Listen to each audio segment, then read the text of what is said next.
Hello dear viewers, আজকে আমি আবারও তোমাদের সামনে চলে এসেছি নতুন একটি প্রাইমারি টেট ইন্টারভিউ সংক্রান্ত ডেমো ক্লাস নিয়ে। আজকের এই ডেমো ক্লাসে আমি তোমাদের চতুর্থ শ্রেণী আমাদের পরিবেশ থেকে খুব গুরুত্বপূর্ণ একটি অংশ ডেমো ক্লাসের মাধ্যমে দেখানোর চেষ্টা করব। এরকমই আমি আরও অজস্র ভিডিও তোমাদের সামনে খুব শীঘ্রই নিয়ে আসতে চলেছি। তাহলে সেই ভিডিওগুলি তোমরা যদি নিয়মিত আপডেট পেতে চাও তাহলে অতি অবশ্যই আমার যে এই চ্যানেলটি রয়েছে এই চ্যানেলটিকে সাবস্ক্রাইব করে পাশে থাকবে। তাহলে কোনো রকম কথা না বাড়িয়ে চলো আজকের আমি ডেমো ক্লাসটি শুরু করি। গুড মর্নিং ক্লাস, কেমন আছো তোমরা সকলে? সকলেই ভালো আছো? হ্যাঁ, আমিও ভালো আছি। দেখো, আমি আজকে তোমাদের একটি মজাদার বিষয় নিয়ে পড়াবো। তোমরা ঝটপট তোমাদের আমাদের পরিবেশ যে বইটা রয়েছে না, সে আমাদের পরিবেশ বইটি বের করে ফেলো। হ্যাঁ হ্যাঁ হ্যাঁ হ্যাঁ, কেউ কথা বলবে না কিন্তু আজকে। হ্যাঁ, তোমরা এমনিতেই খুব ভালো ছেলে, আমি জানি কেউ কথা বলবে না, তবুও তোমাদেরকে বলে রাখলাম আজকে আমি খুব সুন্দর একটি বিষয় নিয়ে তোমাদের জানাবো। বুঝতে পেরেছো? সেই বিষয়টি পড়ানোর আগে তোমাদের একটা ছোট্ট প্রশ্ন করি আমি। ধরো আমার হাতে এই যে পেনটা রয়েছে না, এই পেনটা ধরে রাখো, ধরে নাও একটি টর্চ লাইট। এই টর্চ লাইটটি আমি তোমাদের দিকে এইভাবে অন করে দিলাম, তাহলে লাইট জ্বলে উঠবে। তাহলে তোমাদের কোন দিকটা দেখা যাবে? সামনের দিক দেখা যাবে নাকি পেছন দিক দেখা যাবে বলো তো দেখি? হ্যাঁ, সামনের দিক, ঠিক বলেছ। এবার ধরো এই লাইটটি তোমাদের হাতে আমি দিয়ে দিলাম, তোমরা আমার দিকে এরকম লাইটটা অন করলে, তাহলে আমার কোন দিকটা দেখতে পাবে? হ্যাঁ, সামনের দিকটা, ঠিক বলেছ। আবার আমি যদি পেছন দিক ঘুরে যাই তাহলে কোন দিকটা দেখতে পাবে? হ্যাঁ, পেছন দিকটা। তাহলে তখন সামনের দিকটা দেখতে পাবে না, তাই না? হ্যাঁ, তাহলে লাইট যেদিকে পড়বে সেই দিকটাই আমরা দেখতে পাবো। আর লাইট অর্থাৎ আলো যেদিকে পড়বে না সেই দিকটা আমরা দেখতে পাবো না, অন্ধকার লাগবে, তাই না? হ্যাঁ, ঠিক বলেছ। হ্যাঁ, এবার দেখো, আমি এই আলো আর অন্ধকার নিয়ে একটা মজার তোমাদের বিষয় আছে, সেই বিষয়টা আজকে তোমাদের জানাবো। সেটি হলো অমাবস্যা ও পূর্ণিমা। বুঝতে পেরেছ? আচ্ছা, তোমরা কেউ কি এই অমাবস্যা আর পূর্ণিমা এই কথাটি শুনেছ?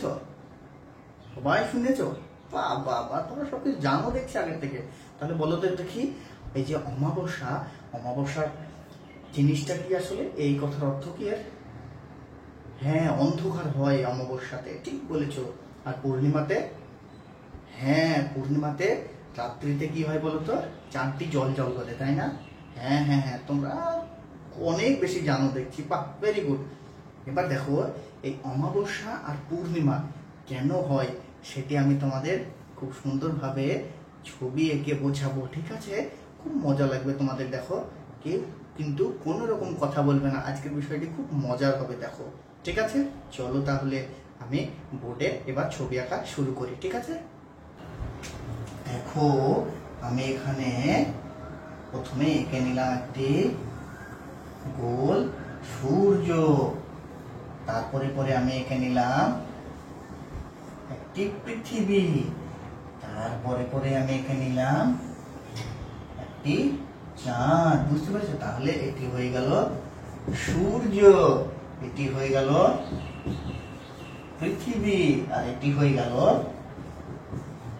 চাঁদ। বুঝতে পেরেছো? আচ্ছা, তোমরা বলো তো, এই যে সূর্য, পৃথিবী আর চাঁদ, এদের মধ্যে টর্চ লাইট কোনটা, অর্থাৎ আলো কে দেয় বলো তো? ঠিক বলেছো, আলো দেয় সূর্য। আর সেই সূর্যের আলোতে আলোকিত হয় কে বলতো? পৃথিবী আর চাঁদ। বুঝতে পেরেছো? তাহলে আরেকটা মজার বিষয় তোমাদের বলি, সেই বিষয়টি হলো, দেখো, সূর্যের চারিদিকে কিন্তু পৃথিবী এই দেখো এইরকম ভাবে ঘড়ির কাঁটার উল্টো দিকে অর্থাৎ বিপরীত দিকে, ঘড়ির কাঁটা যদি এদিকে ঘুরে, হ্যাঁ, আর এটি ঘুরবে উল্টো দিকে। বুঝতে পেরেছো? আবার এই যে চাঁদ আবার পৃথিবীর চারিদিকে এই যে ঘড়ির কাঁটার উল্টো দিকে এরকম ভাবে ঘুরতে থাকে। বুঝতে পেরেছো? কি মজার বিষয় না? হ্যাঁ, সূর্যের চারিদিকে ঘুরে পৃথিবী, পৃথিবীর চারিদিকে ঘুরে চাঁদ। বুঝতে পেরেছো? হ্যাঁ, কিন্তু আলো দেয় সূর্য। দেখো এই যে সূর্যটি কি হয় বলতো, সূর্য এইভাবে আলো দেয়, সূর্য এইভাবে আলো দেয় কার উপর, সূর্যের উপর, সূর্য দেয় পৃথিবীর উপর আর চাঁদের উপর। বুঝতে পেরেছো?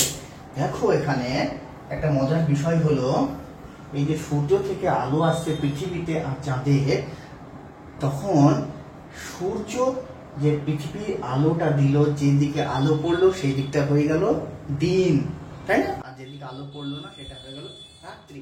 এবার দেখো যখন আমি পৃথিবী থেকে চাঁদকে আমি দেখবো, এই যে চাঁদকে দেখা হয়, তাই না? এভাবে আমি দেখি, খালি চোখেও দেখি, তাই না? তাহলে দেখো এইখানে ধরো আমরা আছি, হ্যাঁ, এখানে ধরো আমরা আছি, এখান থেকে এই যে চাঁদের দিকে আমরা তাকাবো, তাহলে চাঁদের দিকে তাকালে চাঁদের এইখানে আলোটা পড়েছে, তাই না? এই অংশটা আলো আছে, হ্যাঁ, এই দিকটাতে আলো আছে, হ্যাঁ, আর এই দিকটা তাহলে কি, এই দিকটা পেছন দিক, মানে এটা হচ্ছে অন্ধকার, এটা একটু অন্ধকার হয়ে গেছে, বুঝতে পারছো? এটা একদম অন্ধকার হয়ে গেছে, হ্যাঁ, এই দেখো। তাহলে পৃথিবী থেকে তখন আমরা তাকালাম, তখন চাঁদকে কেমন মনে হচ্ছে গো? চাঁদকে মনে হচ্ছে আলো, তাই না? এই যে আলোর দিকটা দেখতে পাচ্ছে, আর অন্ধকার দিকটা তো পেছন দিকে আছে, তাই না? হ্যাঁ, তাহলে যখন দেখো সূর্য, পৃথিবী আর চাঁদ এইরকম ভাবে একই সরল রেখাতে থাকবে, সোজাসুজি থাকবে, আর পৃথিবীটা যখন মাঝে থাকবে, কার গো? সূর্য আর চাঁদের মাঝখানে থাকবে পৃথিবীটা, তখন হয়ে যাবে পূর্ণিমা। ঠিক বুঝতে পেরেছো? হ্যাঁ, তখন হয়ে যাবে পূর্ণিমা। বুঝতে পেরেছো?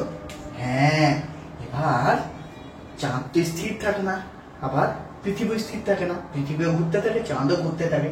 এইভাবে চাঁদ ধরো ঘুরতে শুরু করেছে, ঠিক আছে? চাঁদ ঘুরতে ঘুরতে এইভাবে চলে এসেছে, ধরো এই জায়গাতে চলে এসেছে চাঁদ। বুঝতে পেরেছো কোন জায়গাতে? হ্যাঁ, বলছি চাঁদ চলে এসেছে এই জায়গাতে। তখন কি হবে বলতো, এই যে সূর্যের আলোটা কোথায় পড়বে? চাঁদের এই সাইডে পড়বে, তাই না? অর্থাৎ সামনের দিকটা এই দিক হয়ে যাবে, আর পেছন দিকে এই যে এই দিকটা কি হয়ে যাবে গো? এই দিকটা অন্ধকার হয়ে যাবে। বুঝতে পেরেছো? এবার দেখো এই দিকটা যদি অন্ধকার হয়ে যায়, তাহলে পৃথিবী থেকে যখন আমরা তাকাবো, এই যে এখানে আমরা আছি, এখান থেকে যখন এই দিকে এবার তাকাবো, তখন আমরা কোন দিকটা দেখতে পাবো? এই যে চাঁদের আমরা অন্ধকার দিকটা দেখতে পাবো, তাই না? হ্যাঁ, তাহলে চাঁদের যদি আমরা অন্ধকার দিকটা দেখতে পাই, তাহলে সেই রাত্রিটাকে আমরা কি বলবো গো? কি বলবো? হ্যাঁ, সেটাকে আমরা বলবো অমাবস্যা বলবো। বুঝতে পেরেছ? অর্থাৎ চাঁদকে দেখতেই পাবো না, বুঝতে পেরেছো? কারণ চাঁদের যে আলো দিকটা এই দিকে থাকবে, তাই না? এইদিকে সূর্য থেকে আলো পড়ছে এই জায়গাটায় আলো পড়ছে, বুঝতে পেরেছো? তাহলে এই জায়গাটা তো আমাদের উল্টো দিকে আছে, তাহলে এইখান থেকে যদি আমরা দেখি, তাহলে আমরা এই যে অন্ধকারটা দেখতে পাবো, আর এইখান থেকে যদি আমরা দেখি, তাহলে এই যে চাঁদের কি আলো দিকটা দেখতে পাবো, তাহলে এটা হয়ে যাবে পূর্ণিমা, আর এই দিক থেকে যখন তাকাবো তখন হয়ে যাবে অমাবস্যা। তাহলে যখন চাঁদ, সূর্য আর পৃথিবীর মাঝখানে চলে আসবে, তখন হয়ে যাবে অমাবস্যা, বুঝতে পেরেছো? আর পৃথিবীটা যখন মাঝখানে চলে আসবে, তখন হয়ে যাবে কি? পূর্ণিমা, বুঝতে পেরেছো? আর এই যে অবস্থান, এই অবস্থানগুলোর এক একটি নাম রয়েছে, তাহলে এই যে অবস্থান, এটির নাম রয়েছে সংযোগ অবস্থান, মনে থাকবে, সংযোগ অবস্থান। আর এটির নাম হবে কি বলতো? এটির নাম হবে প্রতিযোগ অবস্থান। হ্যাঁ, তাহলে একটি হয়ে গেল সংযোগ অবস্থান, একটি হয়ে গেল প্রতিযোগ অবস্থান। সকলে বুঝতে পেরেছো? হ্যাঁ, বাবা, ভেরি গুড, তোমরা অলরেডি সবকিছু জানো। হ্যাঁ, তাহলে আমি আজকের ক্লাসটা এখানে আমি শেষ করছি। হ্যাঁ, তোমরা সুন্দরভাবে তোমাদের যে আমাদের পরিবেশ বই, এই বই থেকে আজকের পড়াটি সুন্দরভাবে পড়ে আসবে কিন্তু, ঠিক আছে? আমি কিন্তু কালকে এসে আবার তোমাদের এই পড়াটি জিজ্ঞাসা করবো তোমাদের, ঠিক আছে? ততক্ষণ পর্যন্ত তোমরা সকলে কি গো, ভালো থাকবে আর চুপচাপ বসে থাকবে। টাটা। আজকের ভিডিওটি আমি এখানেই শেষ করছি। আজকের এই ভিডিওটি তোমাদের কেমন লাগলো সেটি অতি অবশ্যই কমেন্ট বক্সে তোমরা কমেন্ট করে জানিও। আর খুব শীঘ্রই তোমাদের প্রাইমারি টেট ইন্টারভিউ হতে চলেছে। আর সেই প্রাইমারি টেট ইন্টারভিউর কথা মাথায় রেখে আমি কিন্তু খুব শীঘ্রই তোমাদের সামনে এই ইন্টারভিউ সংক্রান্ত অজস্র ভিডিও নিয়ে আসতে চলেছি। আমার একান্তই নিজস্ব অভিজ্ঞতা থেকে আমার নিজস্ব অভিজ্ঞতা তোমাদের সঙ্গে শেয়ার করব। তোমাদের কেমন লাগবে সেটা তোমরা জানাবে। আর আমার সেই অভিজ্ঞতার কথা যদি তোমরা জানতে চাও তাহলে অতি অবশ্যই আমার চ্যানেলটিকে সাবস্ক্রাইব করো এবং আমার পাশে থাকো। ভালো থেকো।